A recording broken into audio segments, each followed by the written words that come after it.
Hello and a very good evening, everyone. Thank you so much for joining in today.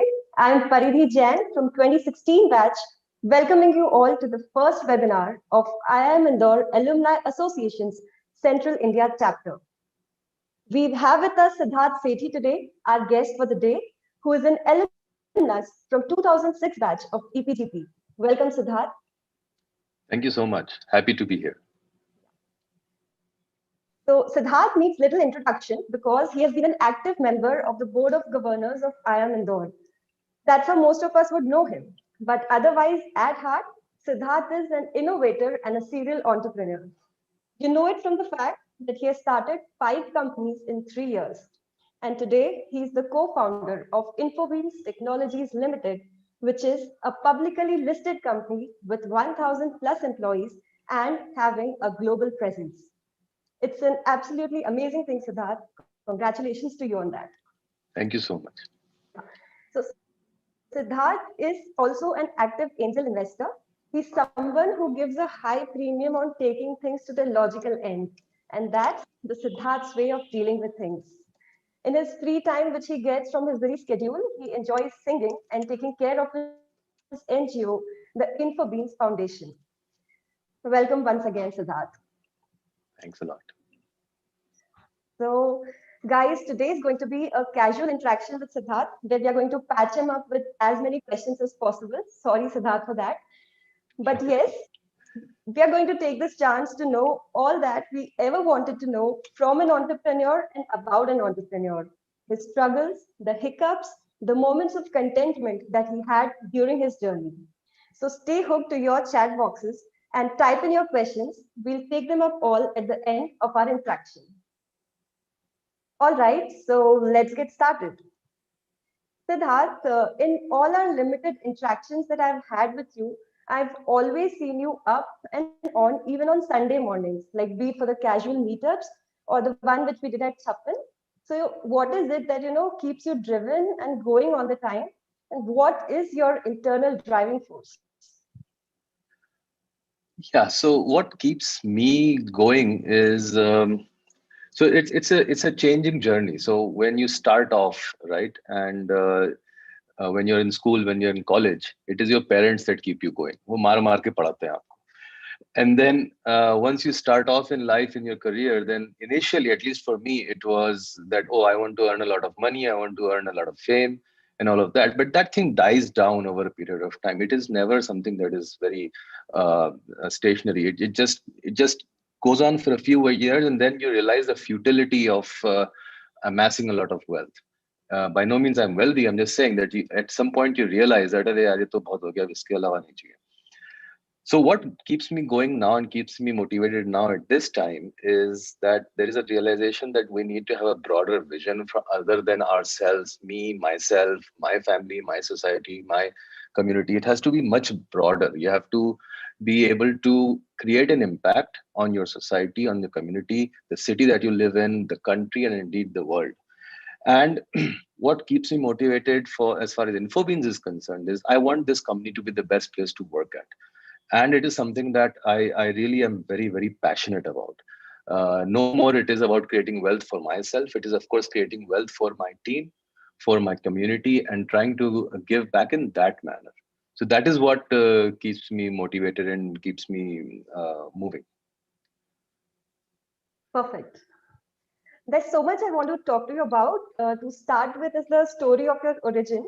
So startups generally start from a personal or a customer pain point, right? So what was it for you, like in terms of the rationale behind starting Infobeams or any of those 5 companies that you started? Yeah, the rationale, see, initially, as I said earlier also, the rationale is that you see a problem and then you say that this thing I can do something which is better, and in the process earn a lot of money. That is the initial rationale. It is not that we started off with a very grand vision, oh, I can change the world. That was not there on day one. It is something that, as I said, we wanted to get our freedom as an entrepreneur. And when I say we, I mean there are 2 other co-founders and my best friends, Avinash and Mitesh. Avinash is also an alumni of IIM Indore. So we wanted that freedom to do whatever we wanted to do. We wanted to solve a problem. We wanted to earn money. And it is not about freedom in terms of just taking a vacation or not reporting to anybody. The freedom is about making decisions for yourself. How do you write your own destiny?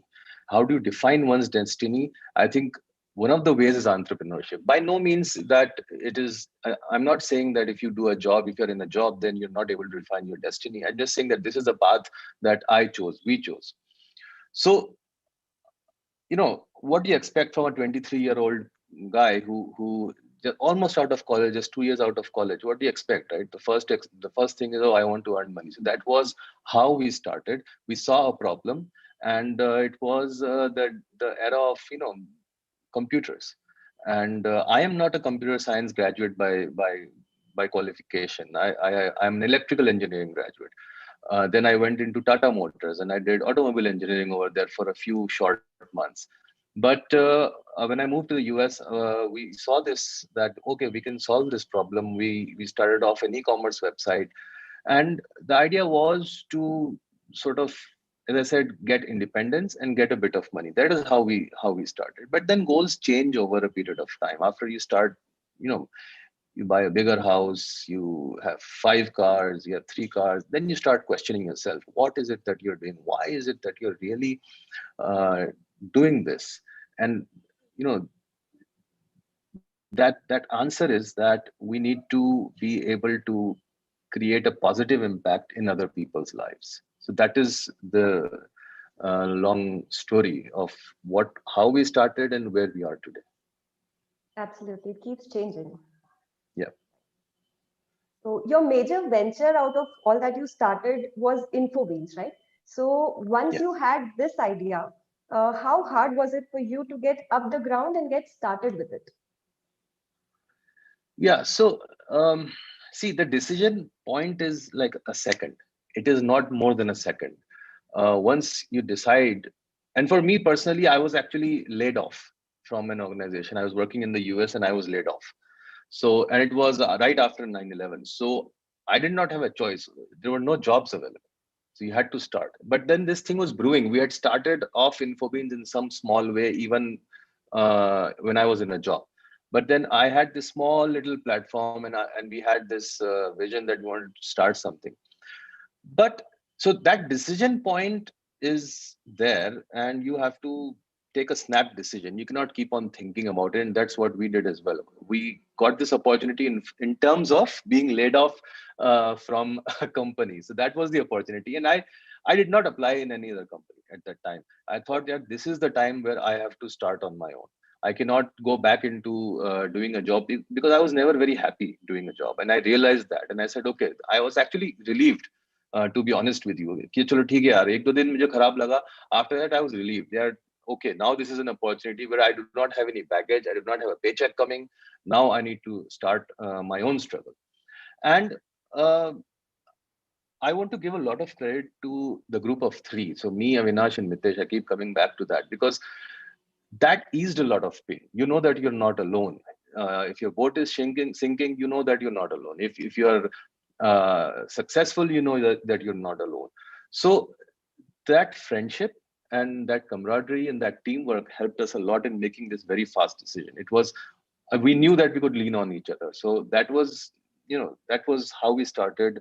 It was not that difficult a choice for me. But yes, the first few years, purely from a logistical point of view, the first few years are always challenging in any startup journey.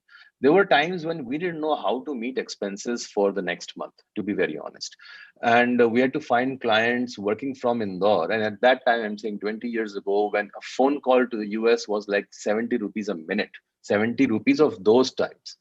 Um, so very expensive market, but all of our contacts were in the US. All of our work was coming from the US. We had to throttle our expenses. We did a lot of things ourselves. We cleaned our offices ourselves. I remember cleaning the bathroom myself. We did not have a full-time cleaner, so if it used to get dirty, then we used to do it ourselves. Managed our own travel. We took pay cuts whenever needed. So all of those things, and it's a beautiful journey. I'm not saying it to garner any sort of praise here, but it's a very beautiful journey, because when you look back, you know that, oh, you've gone through this and you can do this again if time wanted. So, somehow initially, like any other organization, we somehow initially managed. But I want to tell you that we are a very financially prudent lot, and we have never taken any debt apart from the initial money that we had put in from ourselves when we were in a job.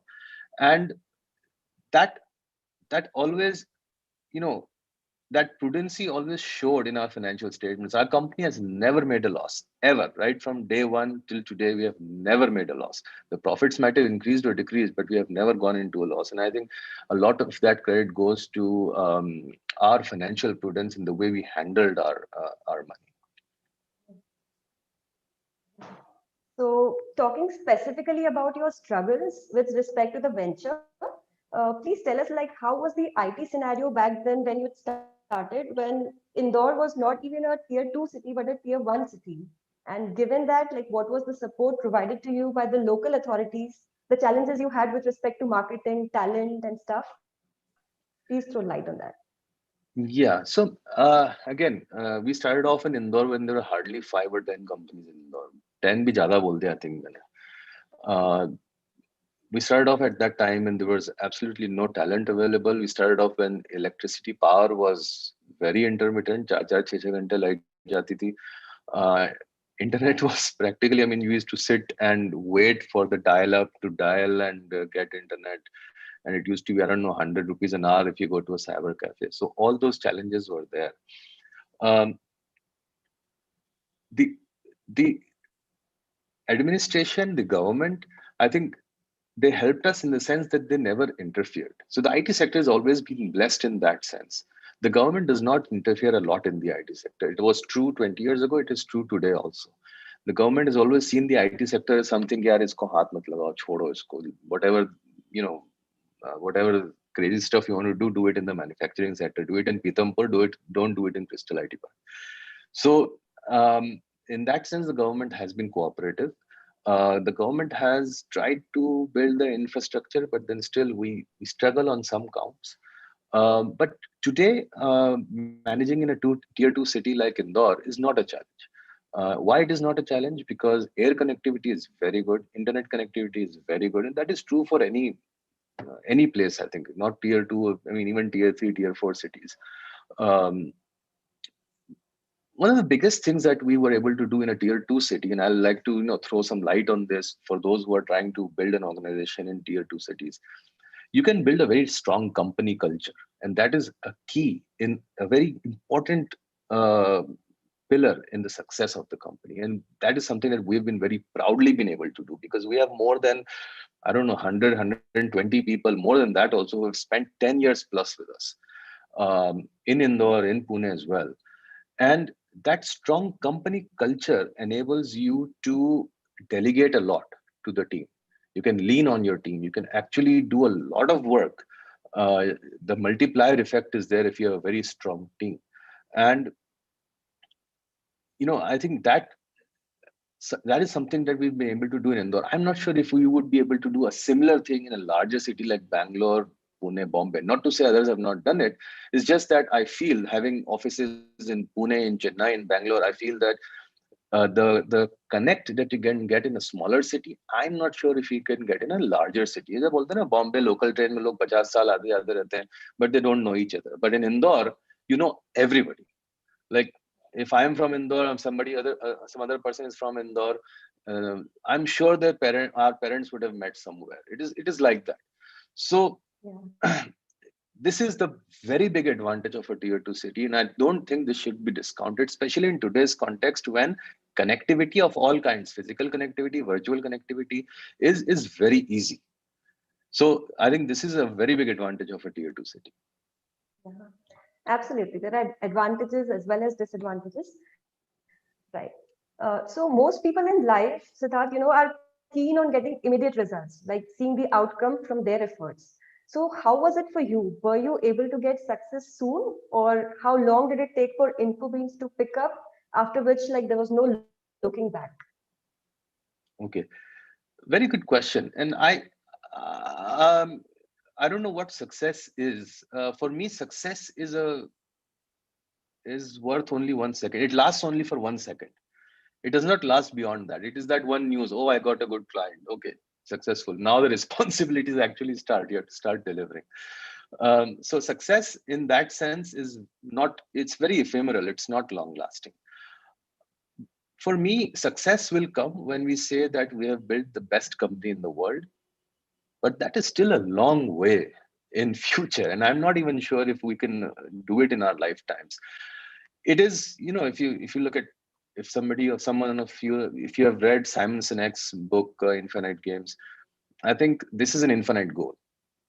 um, we have to continuously work, and the day we stop working, stop growing, I think we'll be unsuccessful. It will not take a lot of time. It will be I realize that it will be a matter of weeks or months, not a matter of a year, that we suddenly become unsuccessful. You get your eye off the ball, and you take your eye off the ball, and things will fall like a house of cards. But having said that, I think success for us is that when we were 3 or 4 years old, we used to worry. We had to worry about, as I said, every month, यार खर्चे कहाँ से निकलेंगे, rent कहाँ से निकलेगा, salary कहाँ से निकलेगी. Now, because again of our financial prudence and whatever experience we don't have to worry about that anymore. We can easily run the organization for the next year and a half, if not more, without any business. That is the amount of cushion that we have. So I would say that is a little bit of success there. And of course, building a team, that is the single most important factor. Any kind of an organization, manufacturing, IT services, banking, whatever you want to say, whatever you want to do, it is the team. There's nothing else. And this has been proven the most by the last 1 year of the COVID situation. You can throw your office away. All you need is people, a laptop, and an internet connection. And that is it to run an organization. You don't need anything. Yes, I'm not talking about manufacturing, hotel, restaurant, etc. I'm just talking about the services industry. This is all that you need. So building a team, a good team, is when I would call myself successful. Amazing. Amazing. So, following up next, Siddharth, startups today get multiple rounds of funding, and that's like the buzzword all around, right? But strangely, what we know from you is you never took any funding for Infobeans. And how did that happen, actually? And what is there a lesson in it behind that for the entrepreneurs out there? Yes, I think, see, entrepreneurs never do it for money. If they're doing it for money, then I would say the initial thought might be money, but for the most part, it is not only money. Money is secondary to the venture. Um, and I'm sure all of the entrepreneurs would understand जो एक dialogue है, हमारी ज़रूरतें कम हैं इसलिए हम में दम है. And it goes back to the same thing that I keep talking about, financial prudence. Yes, we never took any money, any funding till about 3 years ago when we came out with our IPO. And in turn, we gave out a lot of equity. We have no debt, we have no private equity, nothing. It is the three of us and then the public. And we don't even have any working capital loans or anything. Zero, literally zero debt, absolutely zero debt.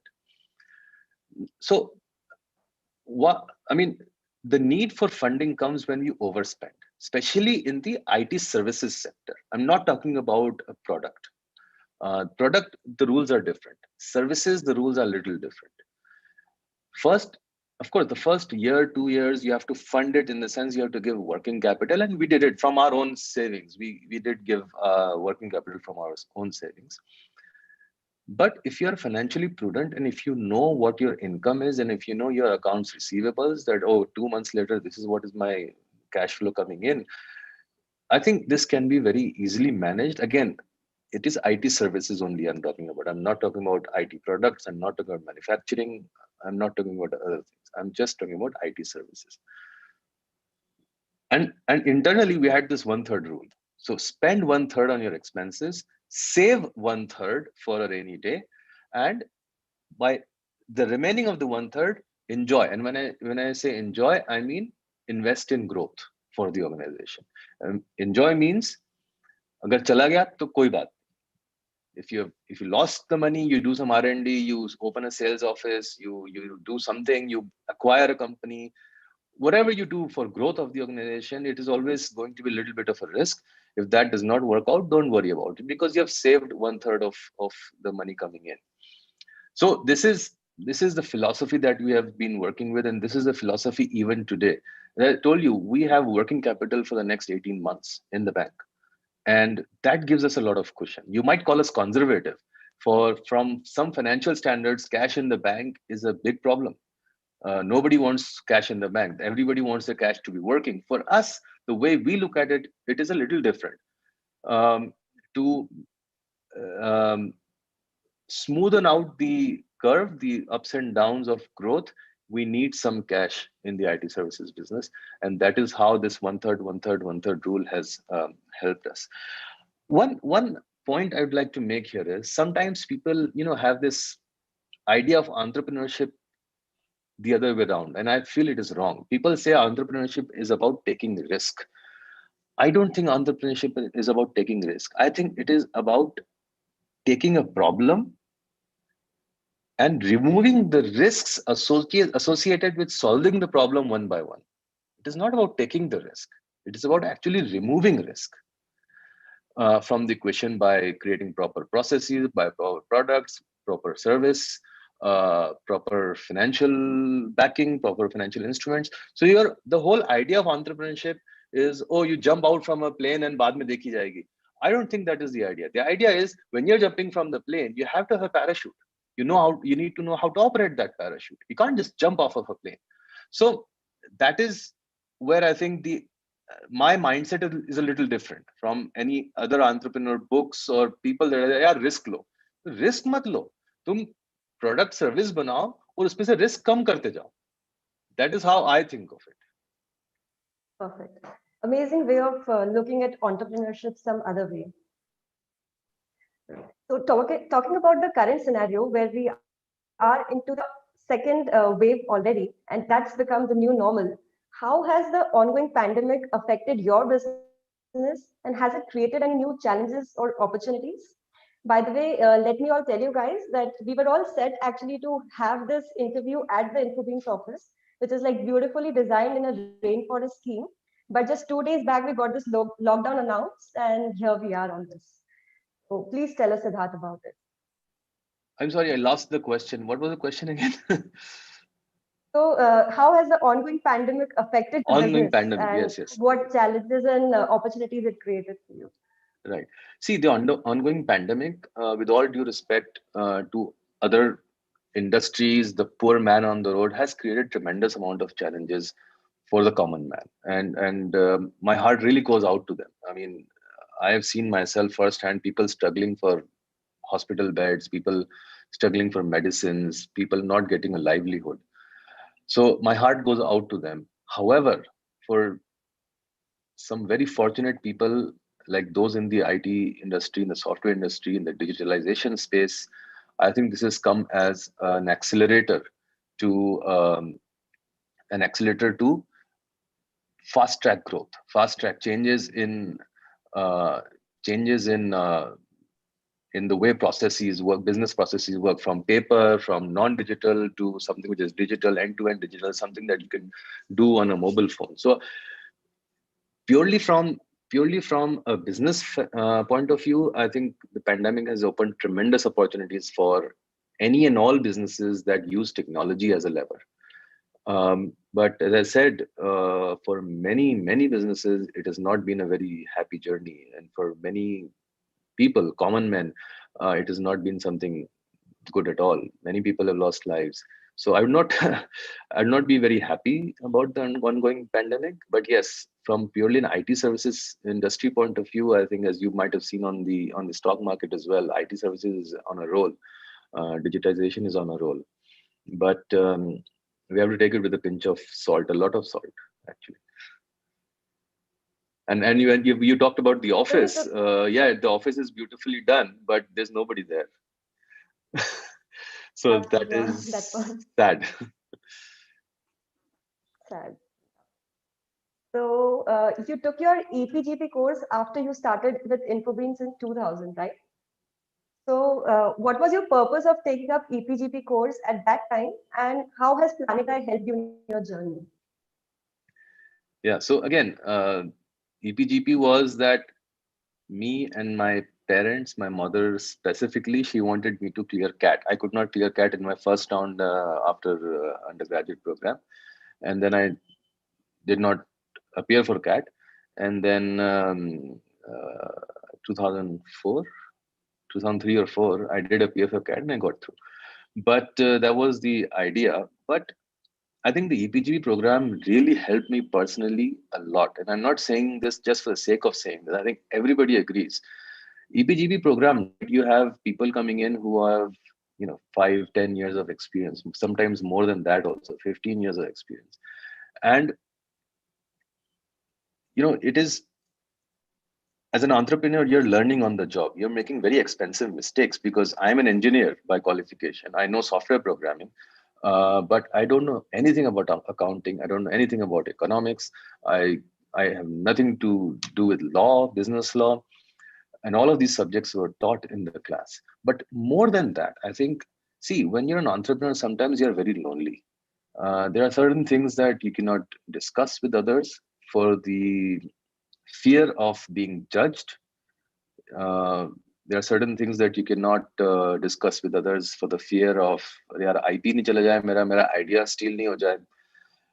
In general, like a typical employee in an organization, you can do a lot of panchayati around, but I cannot do panchayati in my organization. I cannot just walk to somebody and start bashing up my organization. I cannot really do that. I cannot be very critical of my own organization. But when you're in a classroom, in an EPGB classroom, and I was very fortunate to have 25 or so of us who were very respectful of each other, you can just let go of your thoughts, ideas, and really discuss a lot. And we did a lot of discussions. And those things really opened up, gave me a lot of ideas, told me where I was going wrong, where the areas that I could improve, brand new ideas, brand new connections. So in that way, and of course, talking to professors on theory and trying to apply that to the real world. नहीं नहीं यार आपका HR theory नहीं काम करता है. जिसको पैसा चाहिए ही चाहिए. So all of those things, we were able to sort of create a really nice mashup.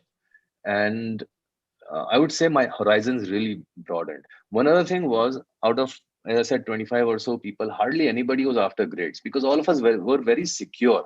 We had our jobs. At that time, the modus operandi of the EPG was a little different. You had to continue your job and you had to then take this program as well. So all of us had a job or we were doing our own business. So we were very secure. We had nothing to prove to anybody. We did not have to create a mark sheet and say, okay, I got all A's in all the subjects. That was not the case. And I think that in that sense, we were very lucky. So that kind of competition never existed. We never had to work in terms of uh, yeah, competition में मुझे grades अच्छे लाने. Grades अच्छे लाने, that is really your choice and something for you to keep, but not really to get another new job. So all of these things, I think, there was a lot of comfort in the classroom when you know that you're not the only stupid person around, and you can really let go, and it becomes that much more easy. Awesome.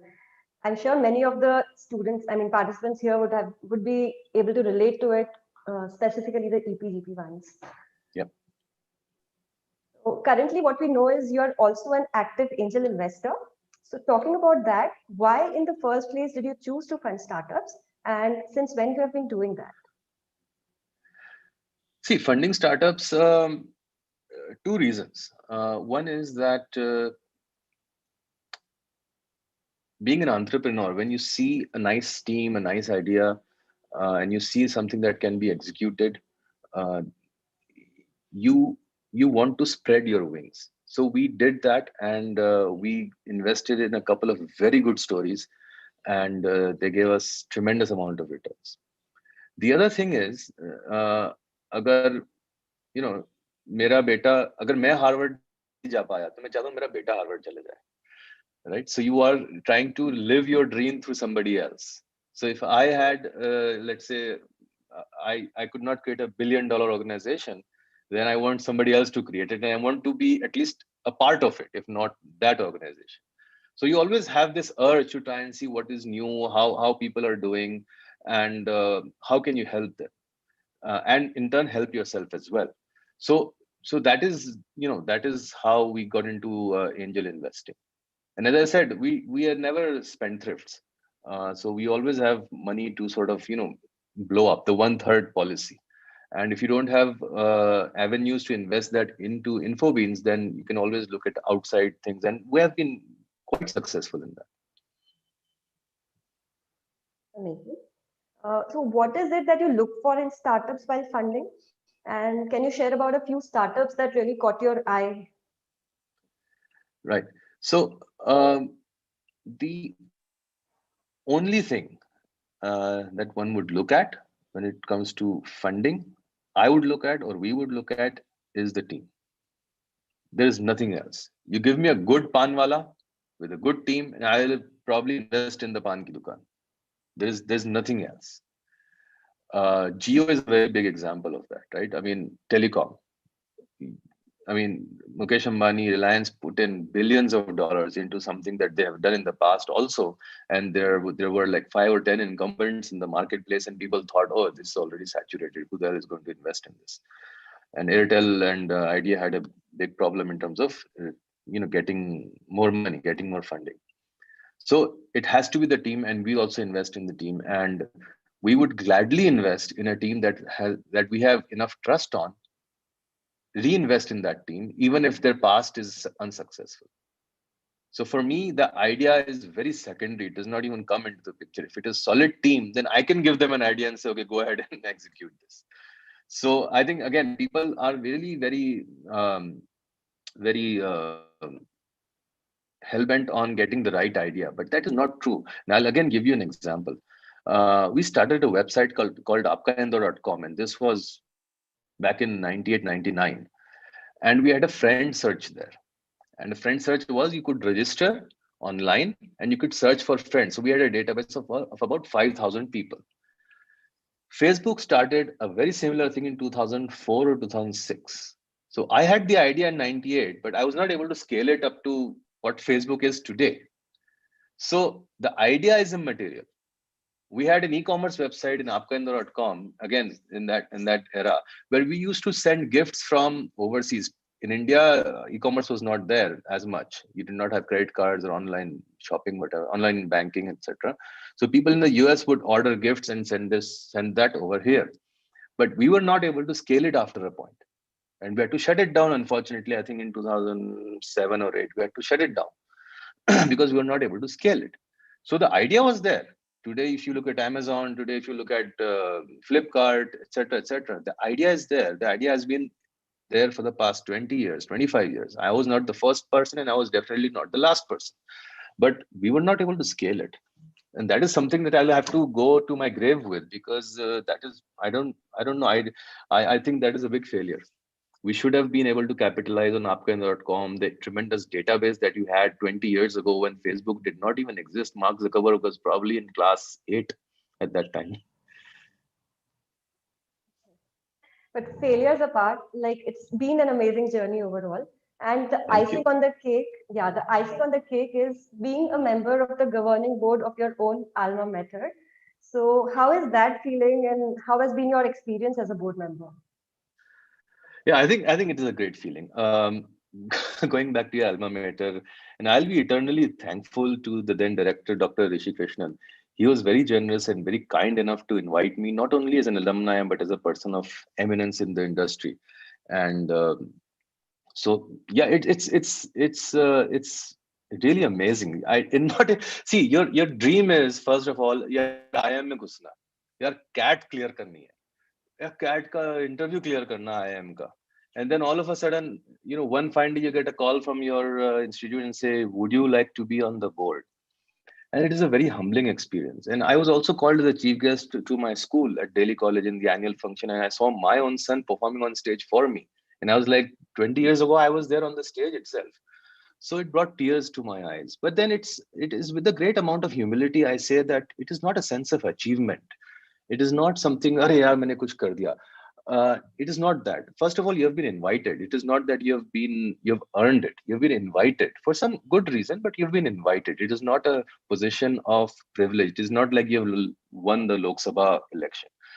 Second is that you know that some of the discussions that you're part of, some of the decisions that you make, you can contribute to the betterment of your institute and definitely to the lives of students, to the lives of people who are there to build their careers.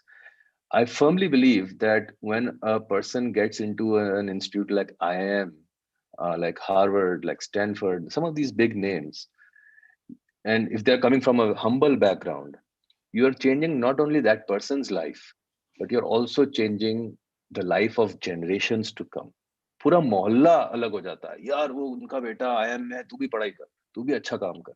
So those, if you can help those on the fringes of society come into the mainstream, come into some of these elite universities, you make some of those decisions. For example, if you make or help make, I mean, I'm not a decision maker, but I can help make a decision. I can be part of a discussion to, let's say, give grants to poor and needy students to come into IIM Indore. Nobody should walk away for need of finances. Then uh, it is a huge sense of fulfillment, okay, that you've done something positive, and a lot of gratitude that, okay, you have this opportunity to help the society and the nation. Nice. So, any final words, Siddharth, for the IT guys, the entrepreneurs out there?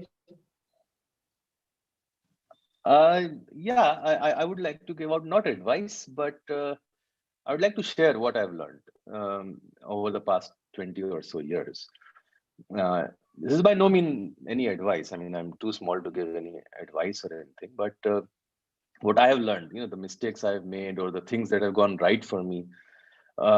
First of all, is don't listen to anybody except yourself. When I started off Infobeans and I came back from the US, I had almost everybody telling me कितनी बड़ी गलती कर रहा है, तो America में इतनी अच्छी नौकरी छोड़ करके, I mean, half the people didn't even know that I got laid off, but America में इतनी अच्छी नौकरी छोड़ करके, and you are coming here, and there I had a fancy car, here I had to buy a two-wheeler, तो क्या कर रहा है तू? So do what your heart desires. Don't listen to anybody. Don't listen to anybody. And this group, particularly, all of us are from IIM Indore, right?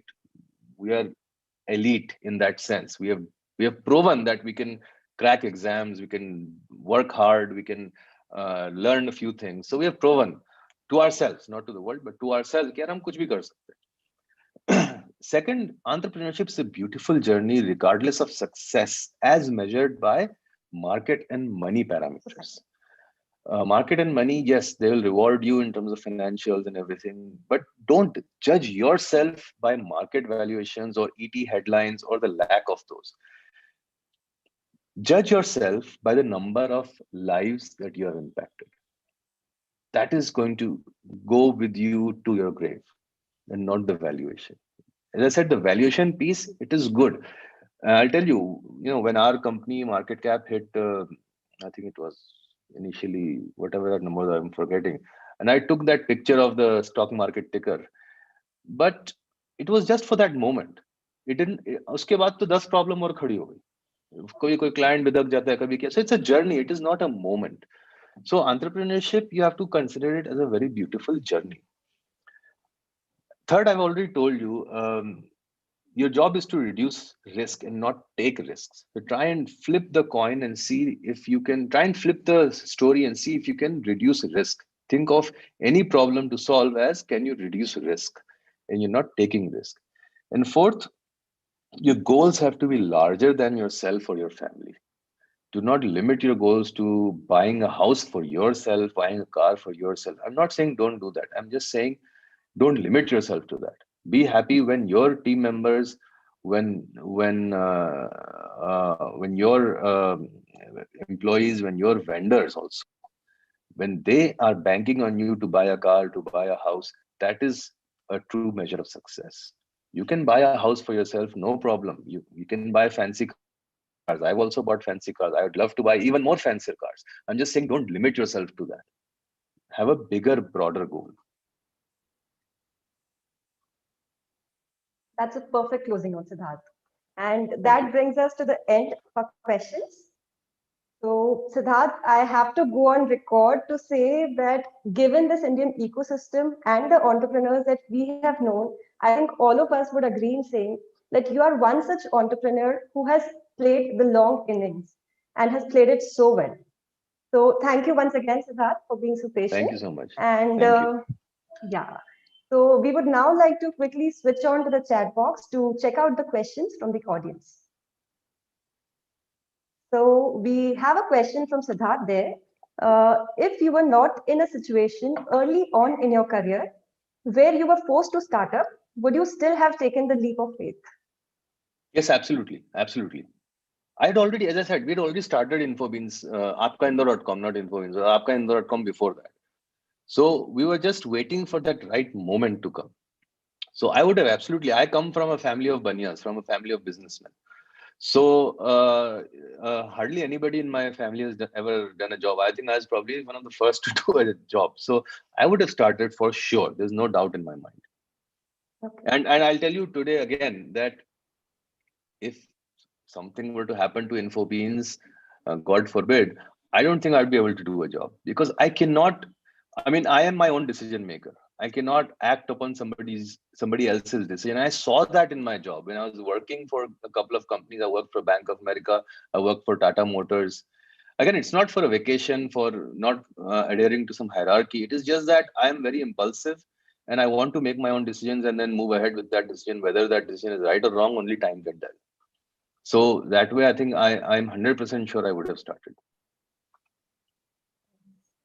Next one is from Gaurav. There's a poor perception regarding soft skills of employees from tier 2 cities. So how do you deal with that? Yeah, the perception is definitely there, and to some extent, it is reality as well. So the only way to deal with that is a lot of training. Um, you have to, you have to keep on hammering it in the minds of people that this is how you have to talk to other people. This is how you have to interact with overseas clients. Like we deal exclusively with overseas clients. Um, one of the big pet peeves I have is people in Indore call everybody sir, madam, didi, bhaiya.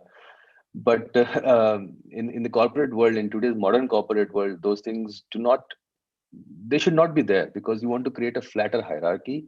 And a lot of it comes from the way you address a person. If you keep on calling me as sir or Mr. Sethi, then there's always that formality that comes in. You cannot argue with me now because you have a sense of respect. यार ये तो बड़ा आदमी है इससे कैसे बात करेंगे तो CEO है इसको हाँ हाँ ही बोलना पड़ेगा and that is something that we don't want. You don't want yes men around. You want people who can argue in a professional manner with you.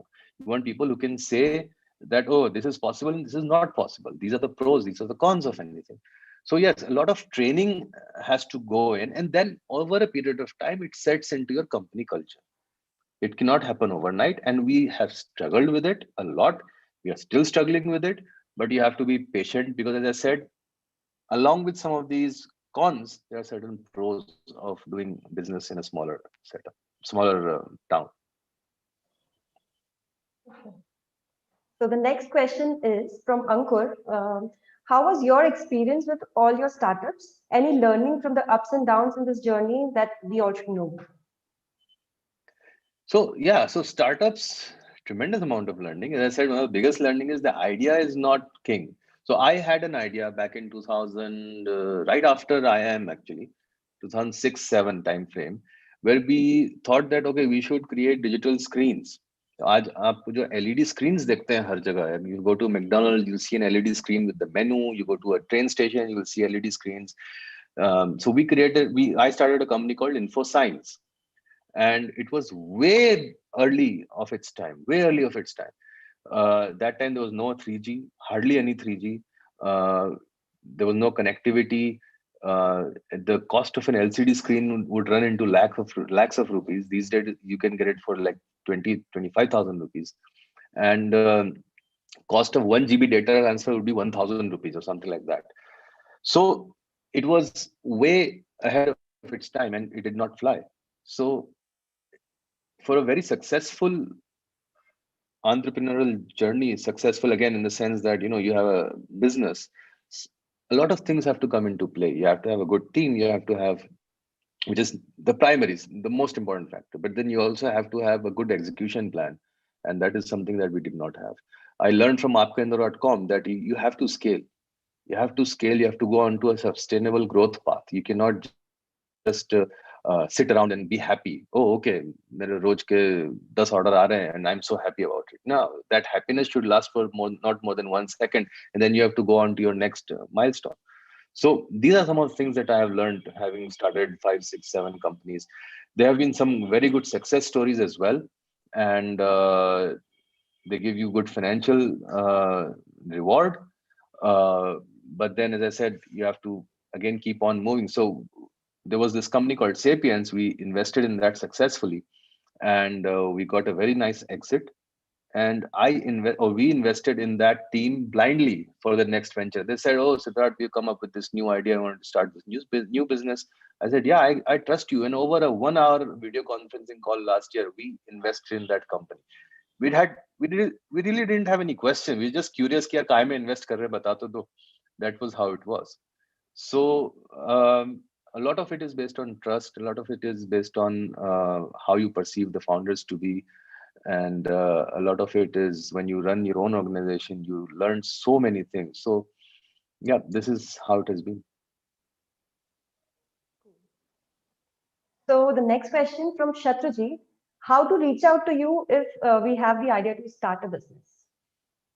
Oh, reaching out to me, you can definitely email me. My email address, I'll put it in the box right there. So please email me, and I'm very prompt on emails. Just email me, or my phone number is this, and you can call me.